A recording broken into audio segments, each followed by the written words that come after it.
कारलं खाणाऱ्यांना आणि न खाणाऱ्यांना सुद्धा ही कुरकुरीत कारल्याची कापं नक्की आवडतील. तुम्ही जरूर ही रेसिपी करून बघा. एकदम सोपी रेसिपी आहे. अजिबात कारल्याचा कडवटपणा तुम्हाला जाणवणार नाही.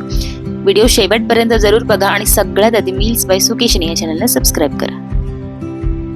तर सगळ्यात आधी कारल्याची कापं करण्यासाठी कारलं चिरायचं कसं ते आधी सांगते.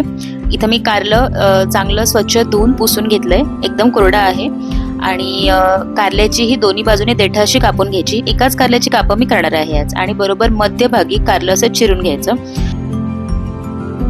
कारलं थोडंसं साईजने मोठं आहे म्हणून मी आधी मधून चिरून घेते. जर तुमच्याकडे लहान कारली असतील तर मधून न चिरता डिरेक्टली अशा बिया काढून घेतल्या तरीही चालतील.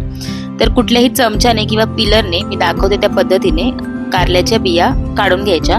कारलं हे बऱ्यापैकी पिकले त्यामुळे बिया इझिली निघून गेल्यात. उरलेल्या भागाच्या पण अशाच बिया काढून घ्यायच्या.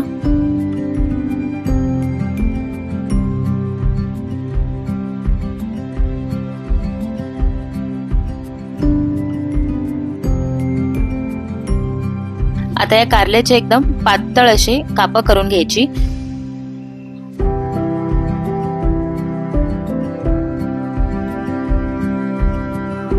आपल्याला जसे जमतील तशी पातळ ही कापं करायची.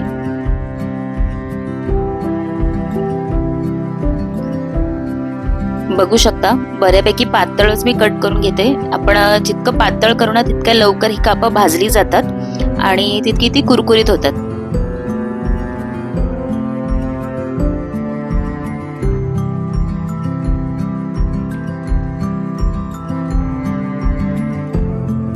कारली आता आपली कापून झालेली आहे. आता एका प्लेटमध्ये ट्रान्सफर करते. याचा आता कडवटपणा घालवण्यासाठी यामध्ये हळद आणि मीठ घालायचंय.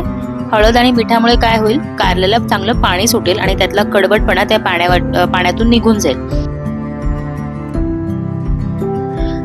आता यामध्ये मी अर्धा चमचा मीठ घालते आणि अगदी जराशी किंवा पाव चमचा हळद टाकायची. आता हळद आणि मीठ चांगले मिक्स करून घ्यायचे. प्रत्येक जो कारल्याचा काप आहे त्याला मीठ आणि हळद हे लागलं पाहिजे. चांगलं हे 1-2 मिनिटं आपण हे मिक्स करून घेऊयात म्हणजे व्यवस्थित सगळीकडे मीठ आणि हळद लागेल.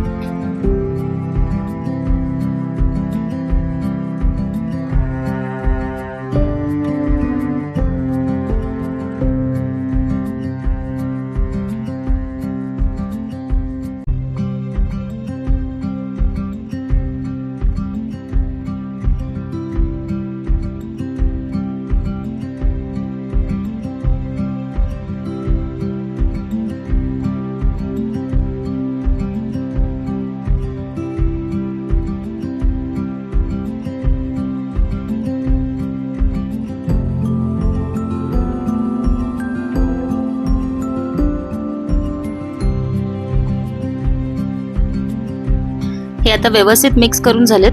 कारली सगळी एका जागी गोळा करून ठेवायची आणि अर्धा तास हे झाकून ठेवायचं. अजिबात याला डिस्टर्ब करायचं नाही, मध्ये मध्ये उडून बघायचं नाही. बरोबर अर्ध्या तासाने आपण हे चेक करूयात. आधीपेक्षा बघू शकता कारली ही ओलसर झालेली आहेत.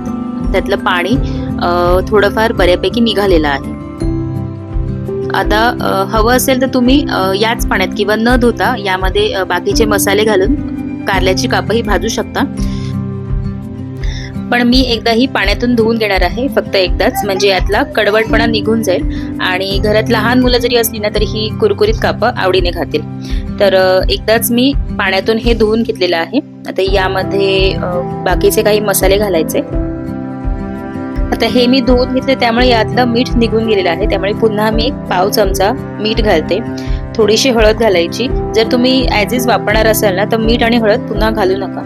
आणि आपल्याला जसं तिखट हवं असेल तसं लाल तिखट, अर्धा चमचा जिरे पावडर आणि अर्धा चमचा धने पावडर. आता यामध्ये घालायचं आहे बेसन. बेसनमुळेच ही जी कारल्याची कापं आहेत ती कुरकुरीत होतात. तर 2 चमचे मी बेसन घालते आहे. जर तुम्हाला हवं असेल तर 1 चमचा तांदळाचं पीठ सुद्धा यामध्ये घालू शकता. आता हे सगळं मिक्स करून घ्यायचंय.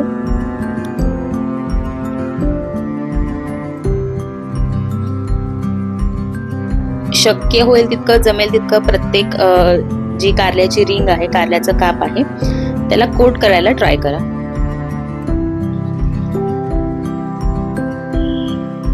अगदी हलक्या हाताने मिक्स करायचंय. जर खूपच जोरात आपण मिक्स केले ना तर ही जी कारल्याची कापं आहेत ती तुटू शकतात. जी एकदम पातळ माझ्याकडून कट झाली ती बघू शकता अधेमध्ये थोडीशी तुटलेत.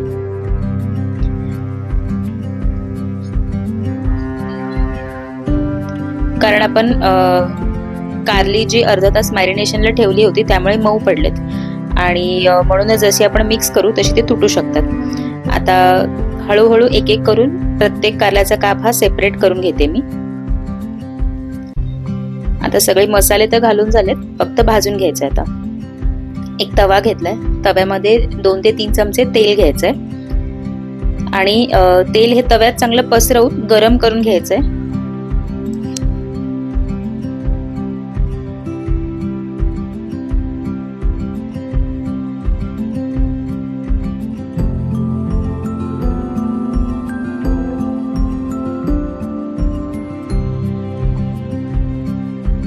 तेल चांगलं गरम झालं की त्यामध्ये एक एक करून कारल्याची कापं सोडायची आणि दोन्ही बाजून चांगली ही भाजून घ्यायची.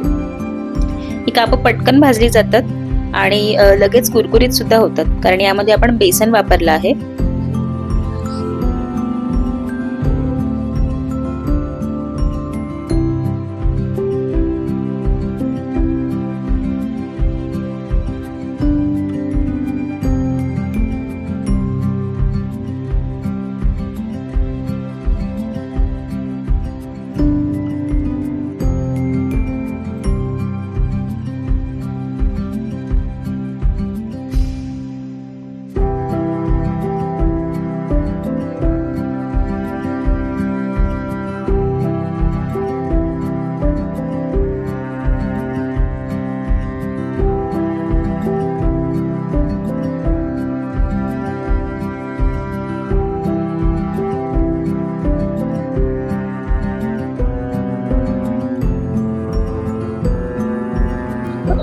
दोन्ही बाजूनी व्यवस्थित अलटून पलटून भाजून झाली की कारली लगेच काढून घ्यायची प्लेटमध्ये, नाहीतर ती लगेच जळतील.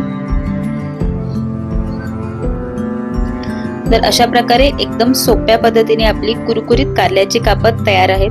तुम्ही सुद्धा ही रेसिपी जरूर करून बघा, तुम्हाला नक्की आवडेल. पहिल्यांदा जर ही रेसिपी करत असाल ना, आय एम शुअर एकदम परफेक्टच होणार. अजिबात कारल्याचा कडवटपणा तुम्हाला जाणवणार नाही.